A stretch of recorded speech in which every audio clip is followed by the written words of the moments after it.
Hello and welcome to the Creating a Positive Impact podcast. My name is Sam Hamilton Turner and no, don't worry, no one else has heard of me either. This is a podcast where we chat to all of those great people and businesses in the world who are actively trying to make the world a better place with their own unique contributions. And I think we need a little bit more of that if you ask me. So today I'm joined by Ed Rigg from Eager Drinks. Now, Ed noticed a problem with the way that fruit juice was made, purchased and stored in a pub that he lived in. We discuss what he did about it, the underlying problems that exist in that industry, and perhaps a change that we might see. Now, problems with the fruit juice industry weren't immediately apparent to me, so I was keen to know more and get the answers from someone who conducts themselves with relentless transparency and honesty.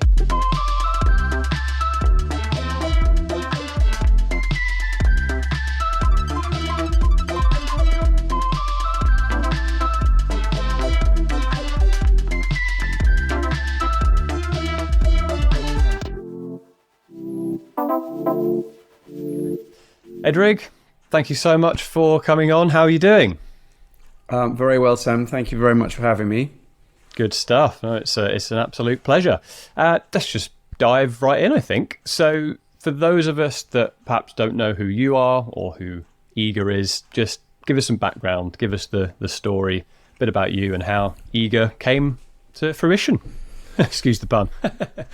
Well, very good pun. I started Ego in 2007, was the sort of main kind of, I guess, the proper push forward. We'd done some exploratory work to try and see if there was a market for what we thought there might be, and that proved that it was possible. And so, yeah, it's been quite a long time now, getting on for, more than 15 years. And it's been a fantastic journey and a fairly random one to start with, really, because I was just sort of living in a pub and thought that quality fruit juice was lacking from the bar industry, and decided to embark on a journey to try and solve that problem, which is a kind of strange way to go about starting a business, I guess. Normally you maybe start an industry and try and find some solutions in that, but I didn't know anything about soft drinks, and it was the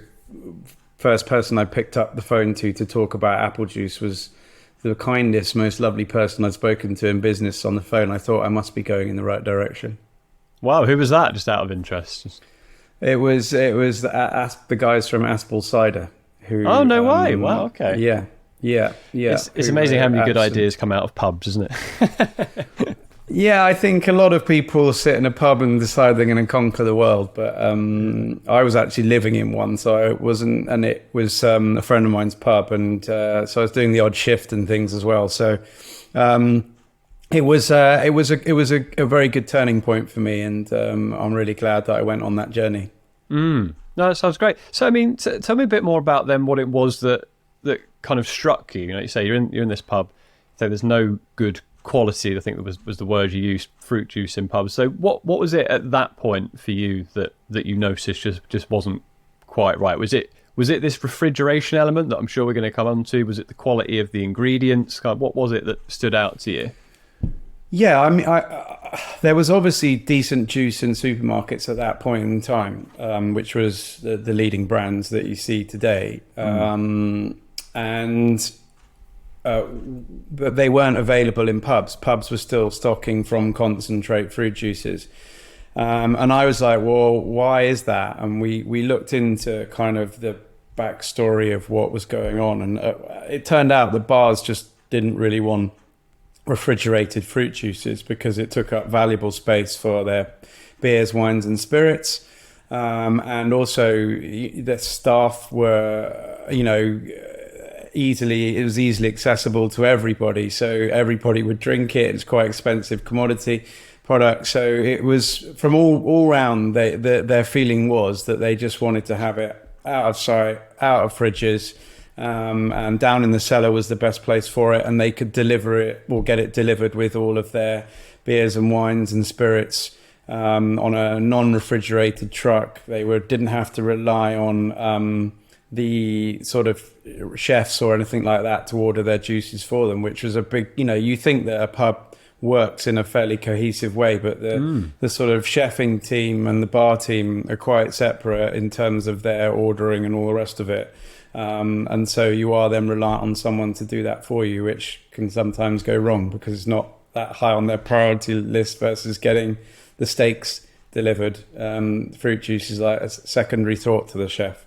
So we solved a few of those problems for them, and also everything was turning in terms of quality. Like people wanted good quality cocktails, so cocktails were becoming more sophisticated, so they wanted the right ingredients for those cocktails, like fantastic purees that Funkin were doing, and obviously more premium spirits that were starting to hit the market as well. So all of it was premiumizing, and we fitted into that change. Wow, brilliant. And so my assumption then is, starting in the pubs, being received well there, kind of brand starts to spread a bit, and now you kind of moved into the sort of B2C world as well, right? Just direct to consumer that can buy it as well. I think we've always focused on the D2C. The B2C is something we'd like to do, and we do in a small way. So we do a bit of, some smaller independent retailers, Whole Foods and other independents. But for us, I think the opportunity is really in D2C, which is this idea that juice can become a subscription product, and that we can ultimately change habits. Once you realize that Eager is exactly the same product as the leading brands in the supermarket for not from concentrate, what's more commonly termed as fresh juice. There's no reason why consumers wouldn't just order it via the internet and have it delivered to their home, and have the flexibility like our bars did, of just storing it in a cupboard and putting it in the fridge when they need it, particularly with juice hungry teenagers around who will, like any opportunity, drink every conceivable drop of juice in the fridges. Yeah, 100%. Totally know what you mean. So, I mean, let's break down then some of those issues that you've already kind of touched upon, but some problems that you saw going through. One of them is definitely the whole refrigeration element. I know that you speak about that quite a lot. What was it that you saw going wrong, and how you worked out that that is a problem for the world? How do we combat that? For me, I think it's about transparency and not pulling the wool over the consumer's eyes. Like, I think it's if refrigeration is needed to keep a product fresh, then absolutely, obviously, put it in the fridges. The problem I have is that I know that my product is the same as the leading brands in the chilled section of the supermarket for not from concentrate juice. And we prove that people love our product because we sell 35-40 million servings a year. Whoa. across the hospitality and office space and travel space. So we know that people love our product. They repeatedly buy it time and time again. We know it stands up to the leading brands, but ours isn't refrigerated.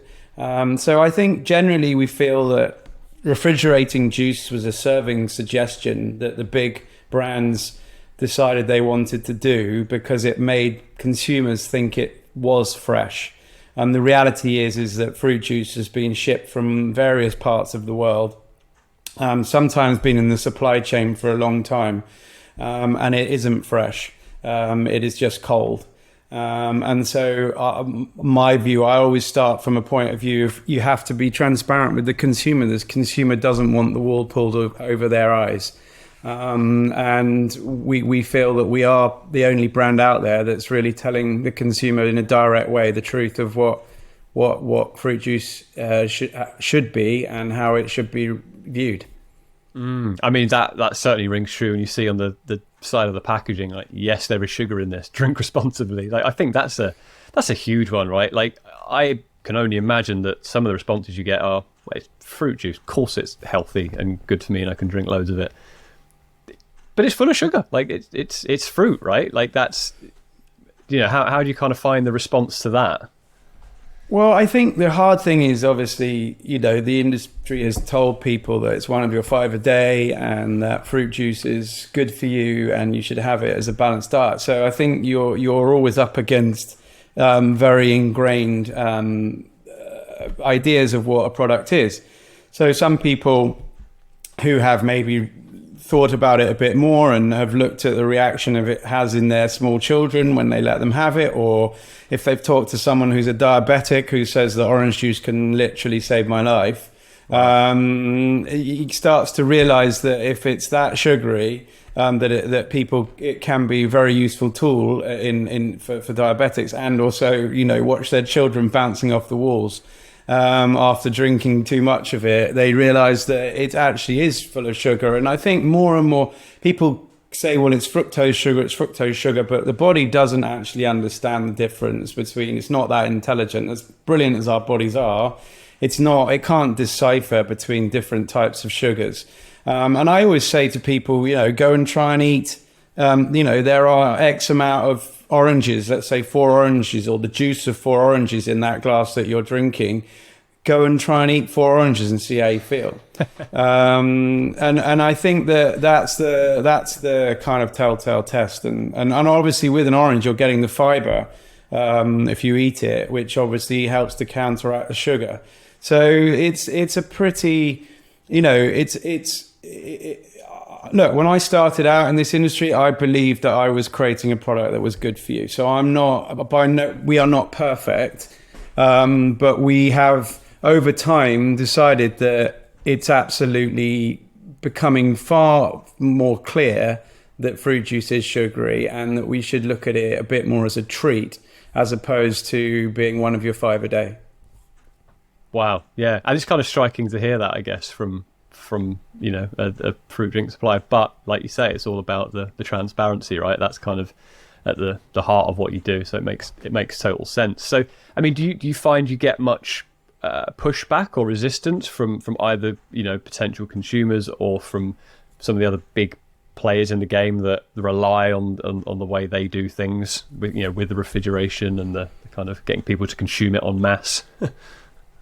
Look, I think we're still pretty small in terms of consumer awareness of our product. So yes, we get pushback, of course, because people don't love their orange juice and they don't want to believe that it is full of sugar. So you're never going to convince everybody because that's what they want to believe. And I think that's the same across whatever you talk about, whether it's the environment or whether you talk about any issues that are divisive and contentious. People will reject it if it doesn't, either if it scares them or they don't want to make changes to their life or whatever. And I think we definitely come up against that. But my overriding feeling is that that probably is 50-50. Some people respect that we're being really honest with people, and some people think that don't want to engage with us because it's not what they want to hear, and that's fine too. We're not trying to tell everybody what they should do or shouldn't do.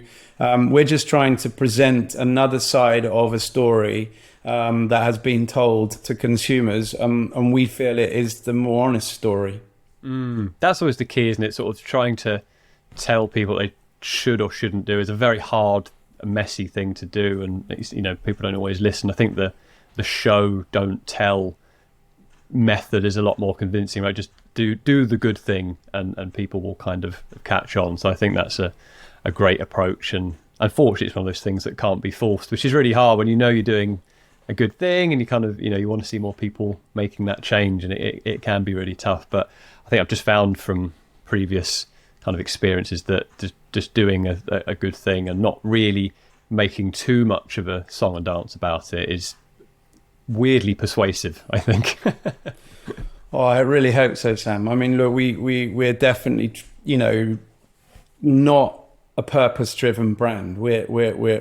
I could say we're a mission-focused brand, but we're not a purpose-driven brand. Like, we still believe in the fundamentals of running a business, making a profit, being able to employ people because you make a profit, because you deliver something that people want. I think that our mission is just to do something that is done in a way that we feel that we can stand behind and be proud of.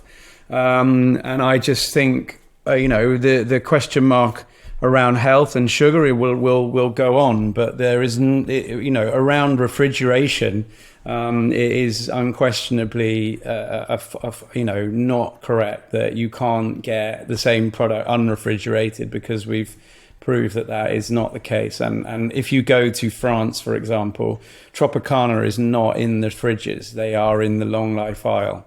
So yeah, it's a kind of, and also they have recently launched in the long life aisle themselves. So that's great. We want brands to do different things, but what we want to be is the brand that people have delivered to their house, and they just get juice in the way that they get other products that they've got used to buying on subscription, such as coffee and oat milk and dog food and loo roll, and all the things that we a lot of us now do very kind of routinely. Do you happen to have absolutely fine if not, do you happen to have any numbers or data on kind of the impact of essentially wasted refrigeration that doesn't need to be there? Do you know what you can kind of save essentially? Yeah, I mean, Tesco's did a big study on it some years ago with Manchester University. They have a sustainability department within Manchester Uni, and they worked out that you use 25% more CO2 to sell a not from concentrate fruit juice versus a not ambient, not from concentrate fruit juice. So it's not a small number. It is 25%. And that we worked out roughly the total amount of not from concentrate fruit juice sold in the UK, and it equated to about 100,000 people's annual CO2 consumption. So not just 100,000 people drinking fruit juice, but they're driving their cars, heating their homes, buying clothes, traveling. It was equivalent to about 1 million plane tickets from London to New York. So that's just needless. You don't need to do that. It's just become a kind of habitual thing, and as I say, it's a serving suggestion rather than a necessity. Wow, they are not small numbers. That's a lot of waste. And that's, imagine if that's just here, what it would be in America, where this sort of, this kind of idea of refrigerating fruit juice really emanated from. It was very much an American idea, and obviously still in America, there's huge amounts of refrigeration of juice unnecessarily as well. And the impact of changing that would be probably, certainly 5 times, if not even 10 times the impact of doing it here. So we're talking, 10 million flights or a million people's annual. Wow. Wow. Just in America. Yeah, that's crazy. I mean, I suppose on that then, if we start looking forward, but for you and for the company, are these markets that you're looking at tapping into and doing exactly the same thing there? Is that kind of part of the plan? Yeah, I mean, obviously, when I looked at trying to find the solution, I looked at Europe and what they've been doing on not from concentrate fruit juice, fresh juice as it's called. And they've obviously been doing it for years. So, I mean, yes, we would like to feel that we could go and compete in Europe as a brand that had some strong messaging. And I guess one of our point of difference is that we talk about juice as a treat. So we don't know how that message would resonate with customers in Europe because we don't sell there.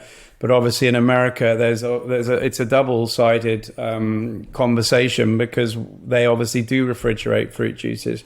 And I think it's just, for us, it's about really finding the right mechanic and the right customer who has an interest in this. And I think lots of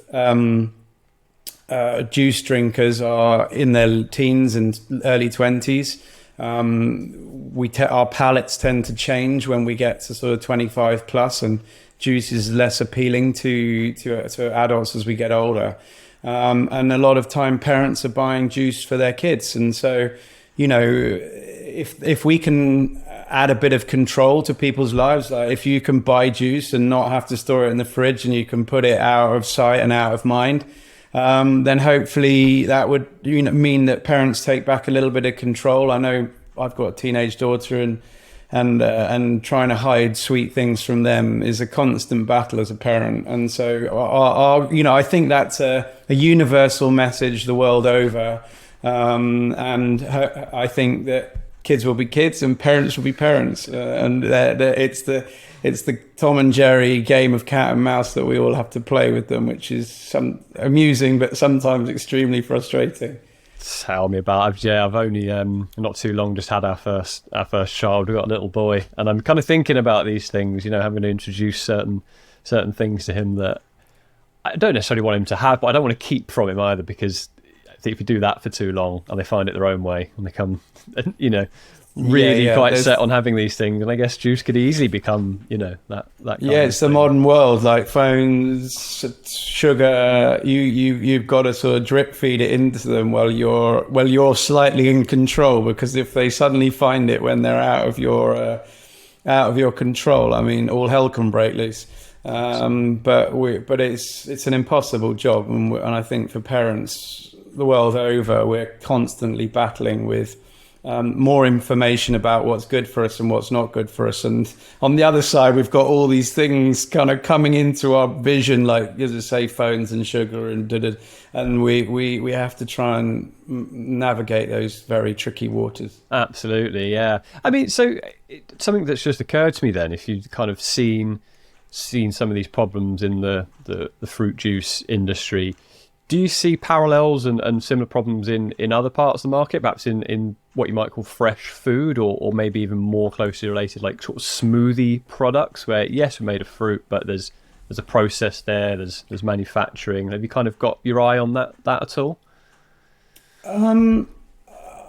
Yeah, I mean, I think the food industry as a whole and has probably got quite clever at deciding how and when they add things that maybe make them more appealing to customers. I mean, our view is that, obviously, if you want an orange juice that is fresh, you then squeeze it in your kitchen, you get the pulp, the fiber.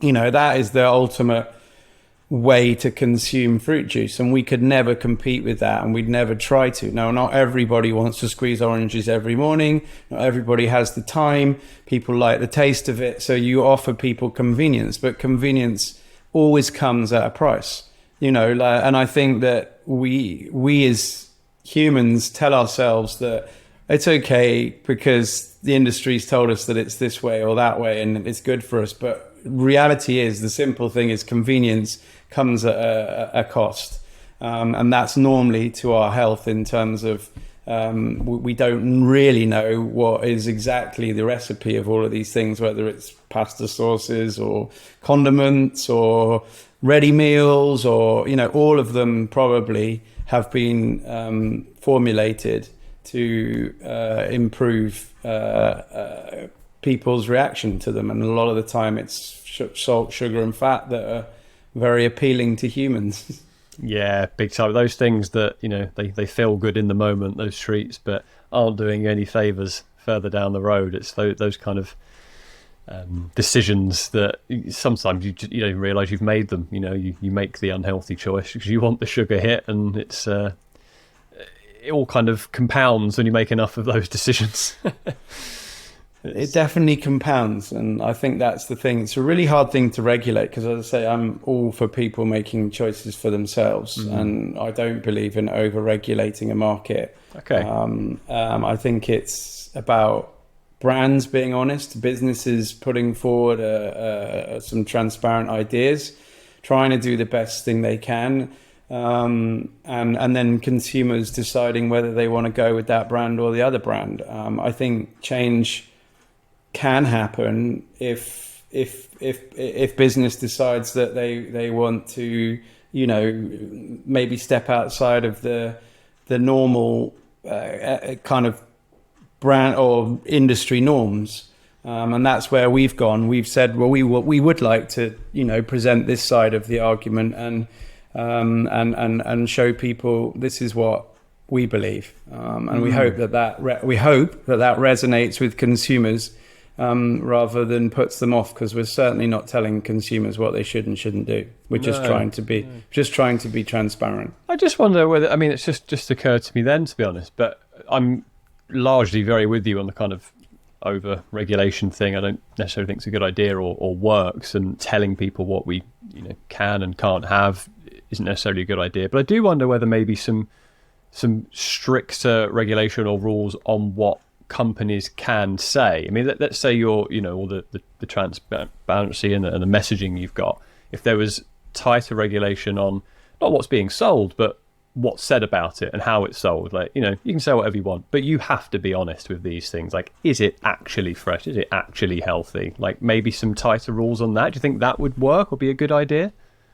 Yeah, I think definitely that would be a very, very good idea. I think I don't think you should tax people out of enjoying things that they like, but I do think that you definitely create some framework around what you say a product is. As I said, like fruit juice, when I started selling it, I was under the belief that it was a healthy product. So I don't think it's really simple to kind of just go, well, today it's this and tomorrow it's that. Because often things change over time, people realize over time, and it takes time it's like an oil tanker, it takes time for things to turn around. It's not like a speedboat. You can't just go, okay, because businesses have built up reputations and things on that. So I think you can create parameters, like maybe, just as an example, saying that brands can't say that fruit juice is one of your 5 a day would be a really good example of something they could take off the packaging.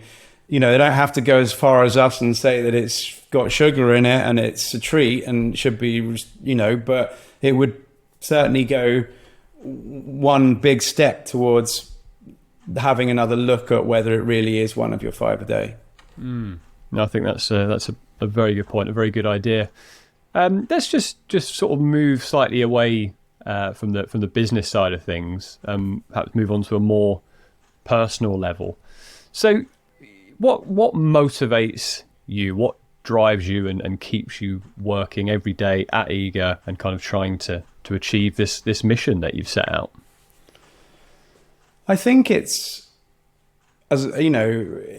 always about enjoying what you do, getting up every day and feeling fulfilled and rewarded and feeling like you're doing something that makes you happy. I think that's one of the secrets to life, is like enjoy what you do, because you're going to do it more than anything else for most of your life. And so I love the challenge of making a product, shipping it from different parts of the world and putting it into a carton and all the logistics that come with that, and marketing the product and selling and going out and seeing people like it.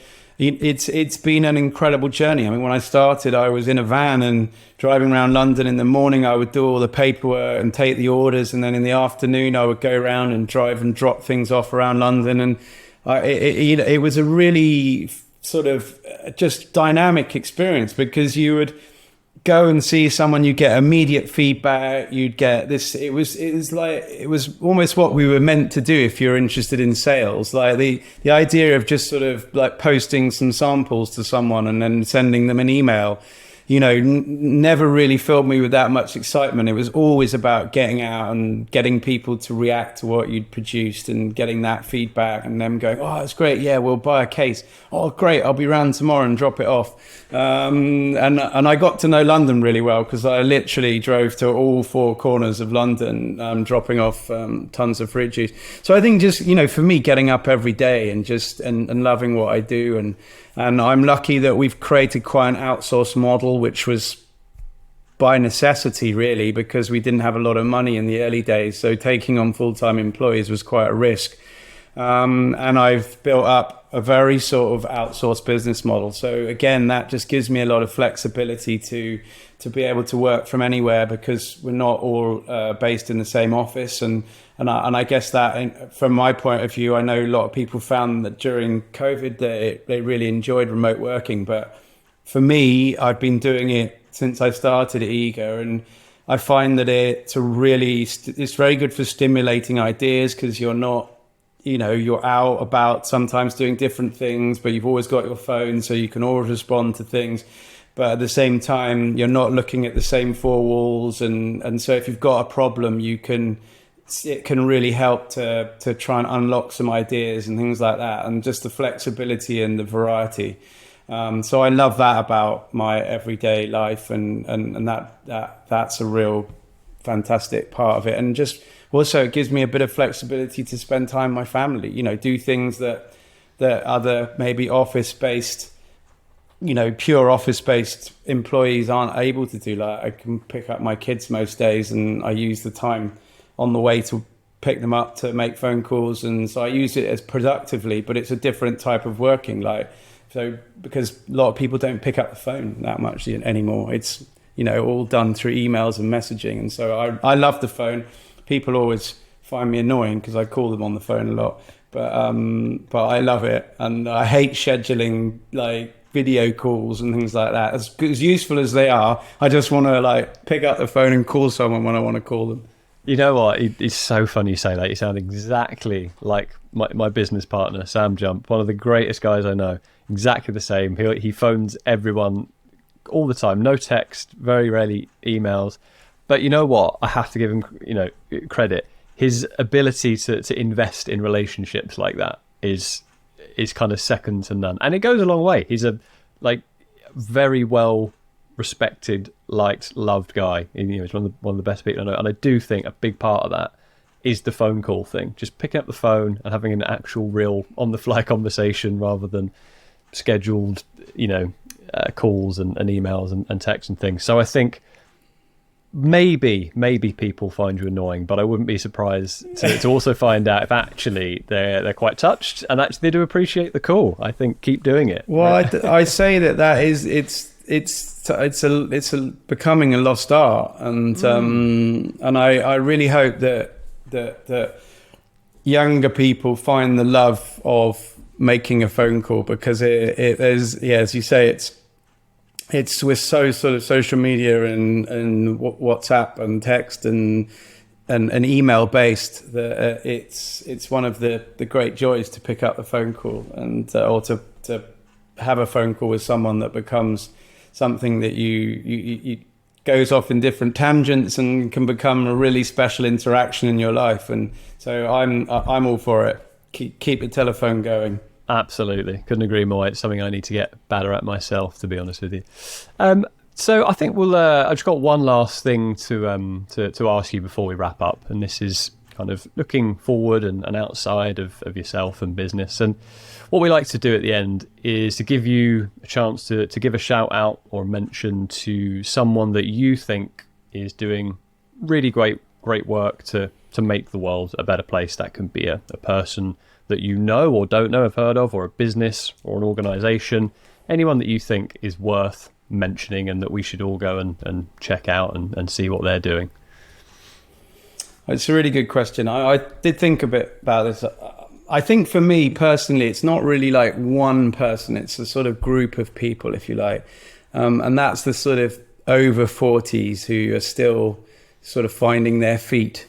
I think so much of, we've talked about phones, but so much of modern culture and press and media is obsessed with youth. And I think that sometimes, as Baz Luhrmann said in Sunscreen, the most interesting people still don't know what they want to do when they're 40.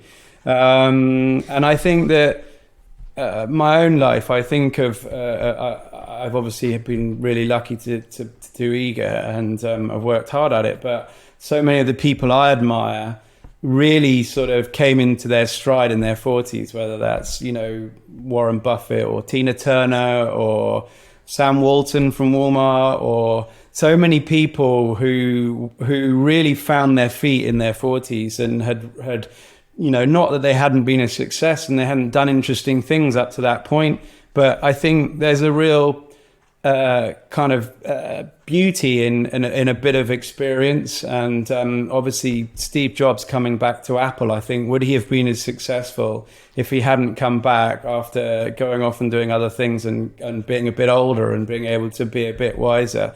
And so for me, those are the people that I really admire, who aren't in a rush, and as as is often said, but Charlie Munger said about Warren Buffett. He said he was asked what made Warren Buffett so special and different. He said, you know what? Nobody likes to get rich slowly, and Warren's just, to me, one of the greats. He's just, he loves what he does. He doesn't seem to be impacted by material things too much, and money he said, as he said to Bono, I have no utility for it, Bono. I have no utility for it.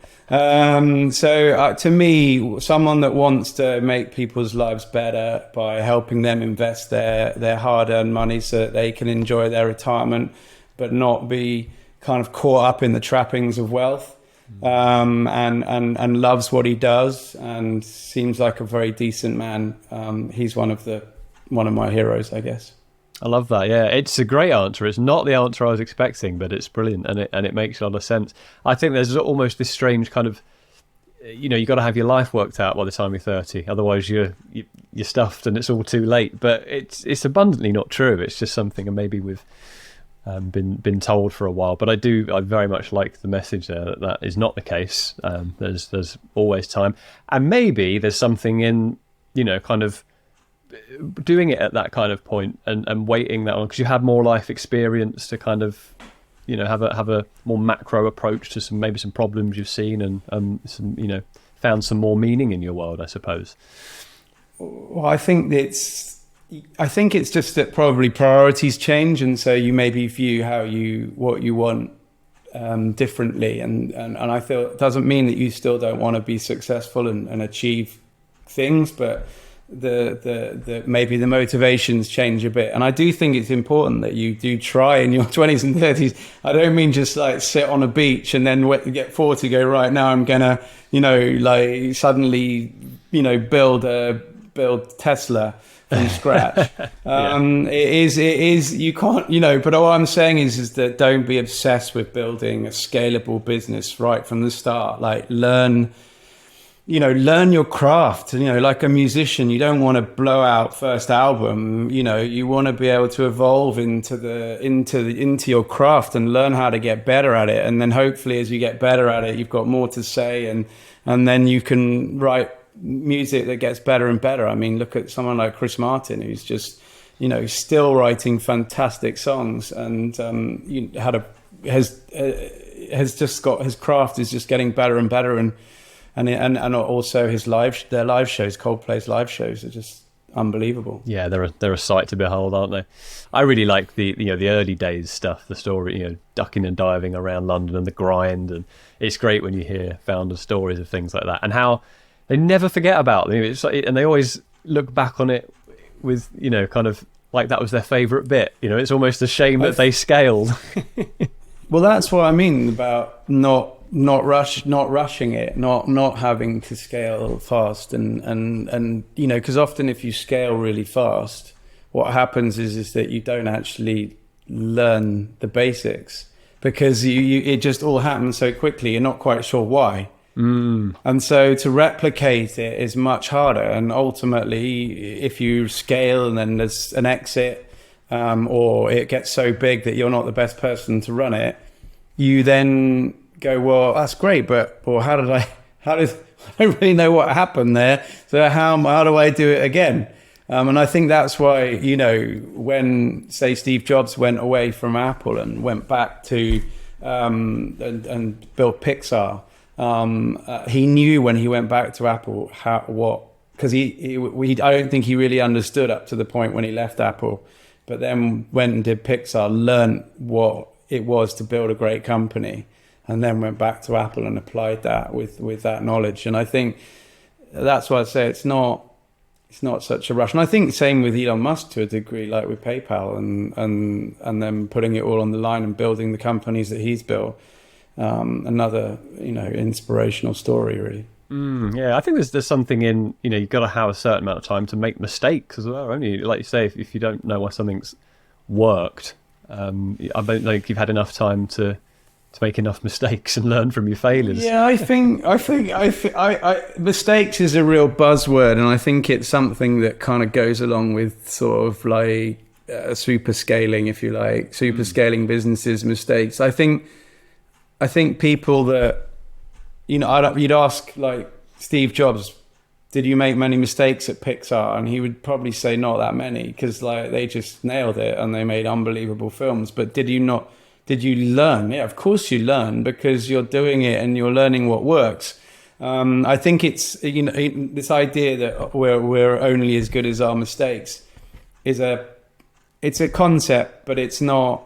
I think it's a bit of a misleading concept, because the idea is not to try and make mistakes. The idea is to try and make sure that you